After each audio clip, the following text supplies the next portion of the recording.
और जो यहाँ पर सांप्रदायिकता फैलाई जा रही है, जो शहीद आजम भगत सिंह के बिल्कुल विचारों के उलट है, जो सांप्रदायिकता माहौल एक पिक्चर को लेकर के बनाई जा रही है, देश में हिंदू मुस्लिम और जाति धर्म की जो राजनीति की जा रही है उसके विरुद्ध हम यह मेमोरेंडम देने आए हैं। और जिस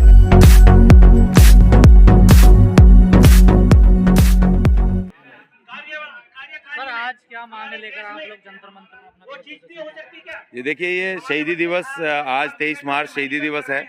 शहीद आजम भगत सिंह, सुखदेव, राजगुरु, इन तीनों योद्धाओं को फांसी के तख्ते पे चढ़ाया गया था और वो सिर्फ देश की आज़ादी के लिए नहीं था, देश में एक व्यवस्था परिवर्तन और समाजवादी व्यवस्था है उसके लिए इन तीनों महायोद्धाओं का जंग थी, संघर्ष था।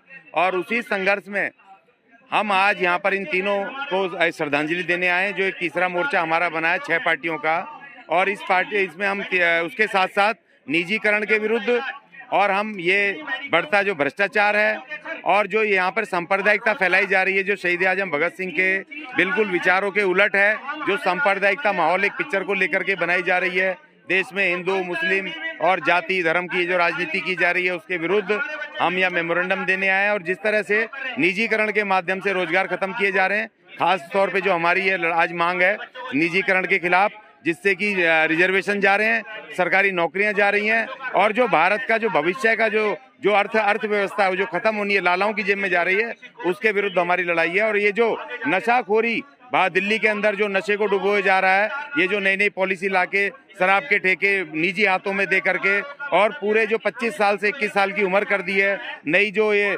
नशे की शराब की नीति लाए, उसके विरुद्ध हमारी ये लड़ाई है। और मांग है कि आज के दिन जो शहीद आजम भगत सिंह, सुखदेव, राजगुरु को जो हम श्रद्धांजलि दे रहे हैं, हमारी मांग भी है कि इन दोनों को शहीद का दर्जा दे सरकार और इनको भारत रत्न दे, इनको तीनों को। ये हमारी मांग है। फिल्म की बात करी, फिल्म से वो कह रहे हैं कि सच्चाई को हमने उजागर किया है और हम घर घर तक ये सच्चाई लेकर जाना चाहते हैं। देखिए, एक जाति की सच्चाई अगर आप कहते हो, वो कश्मीरी पंडित हैं, ना तो कश्मीरी हिंदू कह रहे हैं वो आप अपने आप को, ना वो अपने आप को भारतीय कह रहे हैं, ना कश्मीरी कह रहे हैं। वो कश्मीरी पंडित एक जाति की वो है और हम तो और वो जहाँ जाति की बात करोगे तो हम अनुसूचित जाति के लोग हैं, तो हमारा तो सबसे ज्यादा शोषण 5000 साल से हुआ है।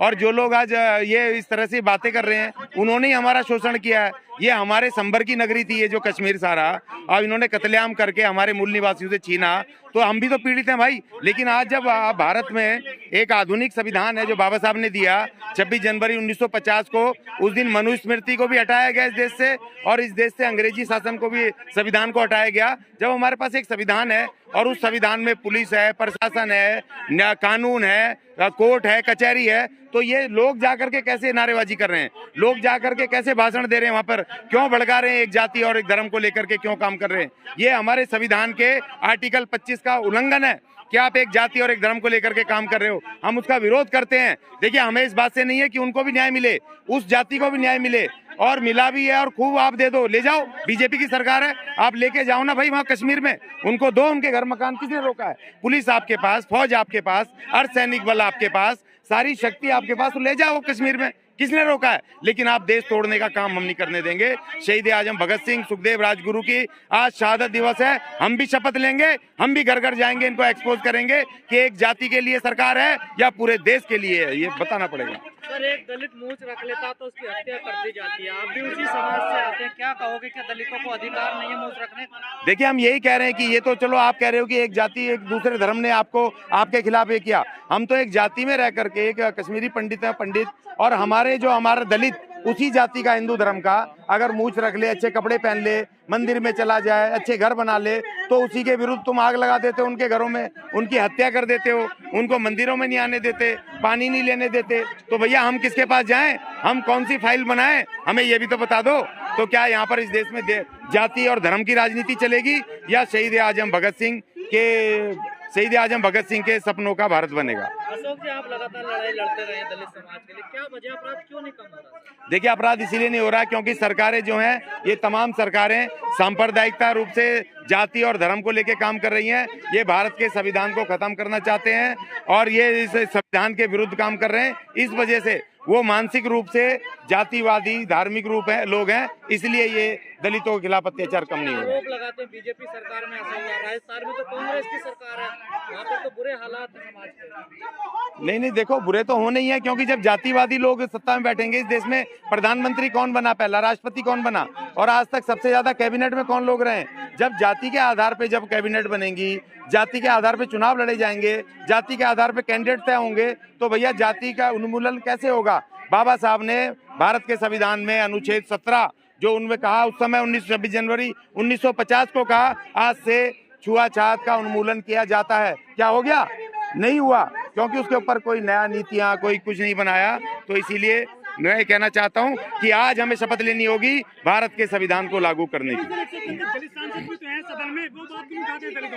देखिए, बाबा साहब ने कहा था, जब पूना पैक्ट साइन किया, उन्होंने कहा था कि ये जो पूना पैक्ट संयुक्त चुनाव प्रणाली लागू हुई है, इससे इन पॉलिटिकल पार्टियों के जो ये मनुवादियों के नेतृत्व वाली राजनीतिक पार्टियां होंगी, इसमें जो SC ST के नुमाइंदे होंगे वो उन्हीं के लोग होंगे, अपने लोग नहीं होंगे। इसीलिए बाबा साहब ने दलितों को वोट का अधिकार दिया, SC ST OBC को, और उनको खूब सारी पार्टियां बनाने का अधिकार दिया, जिससे कि वो अपनी राजनीति खड़ी कर पाए और अपने आजाद शेर संसद विधानसभा में भेज करके अपनी आवाज कानून भी है, अनुसूचित जाति आयोग भी है, फिर भी ये कानून अत्याचार कम नहीं हो रहा है देश में। देखिए, जो आयोग की बात कर रहे हैं, हमने मांग की है कि जो अनुसूचित जाति आयोग और SC ST आयोग दोनों अलग अलग हैं, वो उनका SC ST लोग खुद चुने, उसका इलेक्शन होना चाहिए। क्योंकि अभी तक होता है, जिस पार्टी की सरकार होती है वही चेयरमैन मनोनीत करता है, चेयरमैन और सदस्य मनोनीत करता है। तो जब जिस पार्टी के खिलाफ लड़ाई है, जिस सत्ता के खिलाफ लड़ाई है, उसी के लोग बैठेंगे, तो कैसे उनके खिलाफ बोलेंगे। तो नहीं, स्वायत्त है, लेकिन उसका चेयरमैन कौन है, मेंबर कौन है, वो उन्हीं पार्टियों के थोपे हों। Subscribe now and press the bell icon. Never miss an update.